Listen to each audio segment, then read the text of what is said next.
დავთ ავტომობილს, რომელიც დგას უკვე სავალი ნაწილიდან გადასული არის, ცოტა ნელად შეიძლება და ფაქტიურად კედელთან არის მიახლოებული, აი ის კედელი, საიდანაც ბატონი მერაბი ამბობდა, რომ სწორედ იქედან მარცხენა მხრიდან განხორციელდა გასროლები. ეს არის სიმჭიდროვე რაოდენობა, 100-ზე მეტი დაზიანება აქვს მიყენებული, ხედავთ ეს შეჯახების შემდგომ არის, ხოლო აი ეს წითელი დროშებით ნაჩვენებია სიმჭიდრო. ეს უკვე დამოუკიდებელი ექსპერტიზა კრიმინალისტური, რომელიც ჩაატარეს სპეციალისტებმა, ხედავთ აი ამ სიმჭიდროვეს, რაც მარჯვენა მხრიდან არის.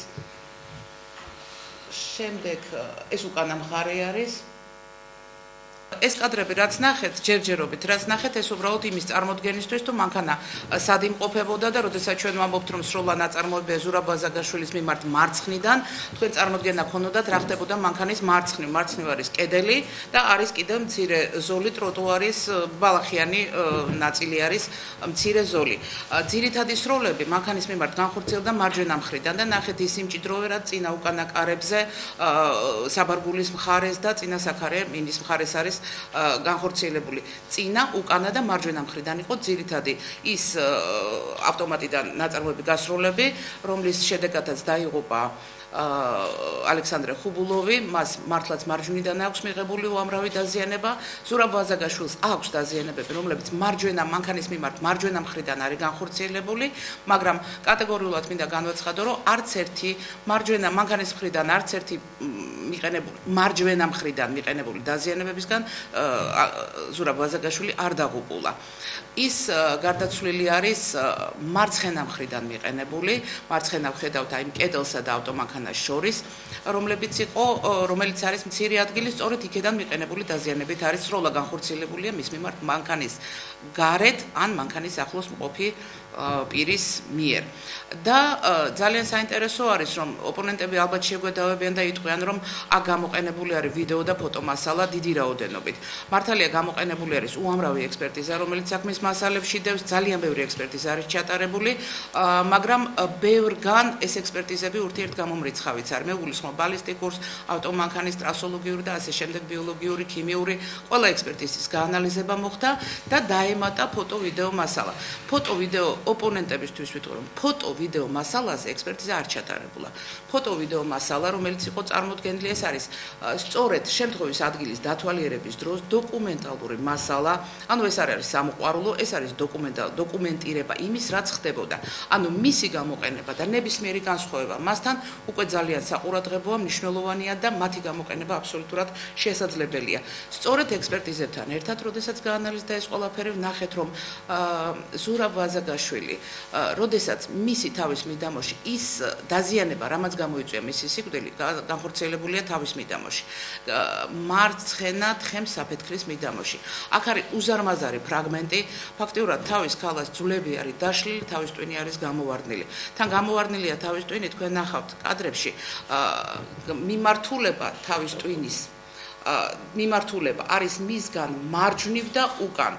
ანუ იქ სადაც უნდა მჯდარიყო ფუთურიძე, რომელიც ცოცხალი გადარჩა იცით. იქ დავინახავთ ძალიან დიდ კვალს სისხლისას და ჩამონაღვენთებს. აი მთლიანად თვითონ ამ დაზიანების მოცულობა თქვენ ხედავთ უკანა მარჯვენა სავარძელზე სისხლის დიდი კვალი და იქვე დევს იარაღი, რომელიც აი ეს არის ტვინის ნაწილები, რომლებიც გაბნეულია უკვე გარეთ. ეხლა გეტყვით, გაჩვენებთ აი ესეც ტვინის ნაწილები, რომლებიც გარეთ არის გაბნეული. ნახეთ უზარმაზარი დაზიანება, რომელიც სწორედ მარცხენა მხრიდან არის განხორციელებული. ეს არის ცეცხლსრული, გეტყვით. თუ შეიძლება ნახეთ და შეხედეთ, აი ის როგორ არის გადაწოლილი და მიმართულება სისხლის კვალი, შეხედეთ როგორ მიდის, სწორედ დაზიანების მიყენებიდან ჩადის უკან სისხლის კვალი, თუ წინას დავაბრუნებ და შევაჩერებ, ძალიან მნიშვნელოვანი იქნება. აი ამის წინა ფოტო. აი ეს. ხედავთ დაზიანებას კადრში. ხედავთ თქვენ იმ დაზიანებას, რომელიც არის რბილი ქსოვილების დაზიანება, თავის ტვინის გამოვარდნა და ძვლის ფრაგმენტებიც ასევე გაბნეული არის. და ხედავთ ჩამონაღვენთებს, რომელიც მიდიოდა არანაირი სისხლის კვალი წინ, იცით, სისხლის კვალის მიხედვით ჩვენ ვადგენთ მდებარეობას დაზიანების მიღების მომენტში. წინა მხარეს არანაირი სისხლის კვალი არ არის, ჩამონაღვენთები მიდის უკან, ეს ტვინის ნაწილაკები გაბნეული არის მარჯვენა სავარძლის გვერდით ნაწილზე და უკანა სავარძელზე თქვენ ხედავთ, აი უკან დაინახეთ, გთხოვთ. არა, იყოს რაც არის, იყოს ეს გასაგებია სისხლის კვალი როგორ და მაბატიეთ შეხედეთ ერთი წუთით შეხედეთ იარაღს შეხედეთ სისხლის გუბეში. იქ როგორც ექსპერტი ამ წუთას არ ვლაპარაკობ, ვამბობ მხოლოდ როგორც თქვენთან ერთად მინდა გავაანალიზო ეს სისხლის გუბე, სადაც იჯდა ფუთურიძე.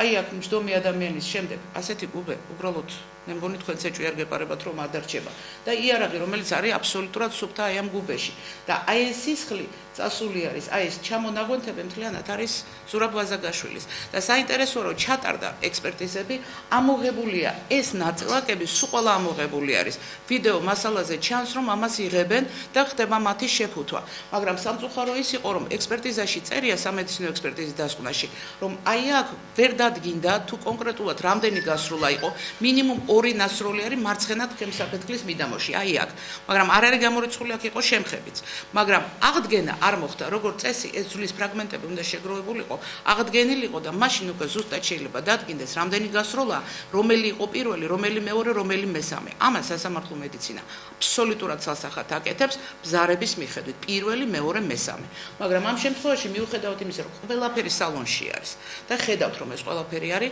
მე ხედავთ ვიდეო მასალაზე რომ ამოღება ხდება ამ ფრაგმენტების მაგრამ მისი აღდგენა არ მოხდა და პრაქტიკულად აი აქ სროლის მანძილი განსაზღვრული არ არის თუ ეს მოხდა ახლოდან როგორც ჩვენ ახლა დავადგინეთ მაშინ გამოდის რომ მარცხნივ მდგომი პირი მას უკვე დაზიანებას აყენებს უკვე მიზანმიმართულად უკვე ახლო მანძილიდან და ეს თქვენც მოგეხსენებათ იურისტების შესაძლებელია ძალიან კარგად იცით ეს რას ნიშნავს ეს არ არის შორიდან ავტომატით ნასროლის დაცხრილული მარჯვენა მხარეს მიყენებული დაზიანებები ანუ ზურაბ ვაზაგაშვილს დაზიანება მიაყენა მანქანის მხრიდან და მისი სხეულის მიმართ მარცხენა მხარეს ყოფმა პირმა ზევიდან ქვევით მიმართულება არის ზევიდან ქვევით და მიყენებული არის ახლო მანძილიდან იცით ალბათ გამოძიებას დასჭირდება ამაზე მუშაობა, ვინაიდან მე სამედიცინო ექსპერტი გახლავართ, იქ არის ძალიან ბევრი ტყუის გულა, ძალიან ბევრი მასრა, ძალიან ბევრი, მაგრამ რომლები არის ზუსტად ამას უთითებ დასკვნაში, რომლები არის სისხლით, რომლებზე აღინიშნება სისხლი, რომ შემდეგ დაჯდეს, თუ რომლებმა გაიარა ზურაბ ვაზაგაშვილის ხალხში, ეს უკვე გამოძიების სამუშაო იქნება. მნიშვნელოვანი არა იცით, რომ აი ჩვენი სისხლზე ვსაუბრობთ უკან რომ იყო და მასში აბსოლუტურად სუფთა პისტოლეტი რომ დევს. ზურაბ ვაზაგაშვილის და ფუთურიძის სისხლის ჯგუფები ერთმანეთს ემთხვევა პირველი ჯგუფია ორივე მეტი სიზუსტით აქ კვლევა აღარ წასულა და თუ დადგინდება და თუ ჩატარდება კვლევები რომ ეს ნამდვილად ზურაბ ვაზაგაშვილის სისხლია უკანა მარჯვენა სავარძელზე მაშინ უბრალოდ ელემენტარულად ვარაუდის დონეზე შეიძლება ვივარაუდოთ რომ მისი იქ არ ყოფნის ანუ ფუთურიძის არ ყოფნის მისი გადაყვანის შემდეგ მოხდა ეს უბედურება ესეც ეს მხოლოდ ვარაუდის დონეზე, მაგრამ აი აქ სამუშაოა ძალიან სერიოზული. თუ ის ზურაბ ვაზაგაშვილის სისხლია, ამ ჩამონაგვენთებს ჩვენ ხედავთ. ეს ცალსახა არის, მაგრამ აი იქეთ მდებარე და თან ტვინის ნაწილაკები. შეიძლებოდა იქ მჯდარიყო ადამიანი და აი ესეთი გაბნება მომხდარიყო. მე მგონი თქვენ როგორც სამედიცინო ექსპერტმა თქვით რომ ცოცხალი იყო ავარიის შემდეგ. აი რა სახის დაზიანებები ჰქონდა პიროვნებას ავარიის გამო? იცით ეს გამიჯნული არ არის მე კატეგორიულად ამას ჯერ თავ შევიკავებ ამის თქმისგან მაგრამ დაზიანებები რომლებიც მიღებულია მარჯვნიდან ცალსახად გეუბნებით რომ ამ დაზიანებებით ის დაღუპული არ არის იმიტომ რომ ეს არის მხრის ბარძაყის ბეჭის და ასე შემდეგ აი ესეთი დაზიანებები არც ერთი არ არის ის დაზიანება რომელიც სიკვდილს გამოიწვევდა მყისიერად აი სწორედ ეს დაზიანებები იწვევდა უკვე სიკვდილს მყისიერად აქ საინტერესო არის მინა რომელიც გადავარდნილია ჩვენი ერთი კადრი იყო გადავარდნილია ის შესწავლილი არ არის მარცხენა მხრიდან მინაზე არის დაზიანებები რომლებიც ძალიან გავს ცეცხლსროლ დაზიანებებს მაგრამ ვინაიდან მე არ ვარ ბალისტი მე ამას ვერ შევაფასებ მაგრამ ამ გამოკვლევის ჩატარება შესაძლებელია თუ მოხდება ჩვეულებრივ ფოტო ვიდეო შეთავსება ამას იდენტიფიკაცია ქვია და მიყვანა აი ის იყო აი ნახეთ დაბლა ხედავთ მინა გადავარდნილი და მასზე დაზიანებები, ბალახზე ხედავთ მინას და მასზე არის მრგვალი დაზიანებები, რომლებიდანაც რადიალური ბზარები მიდის.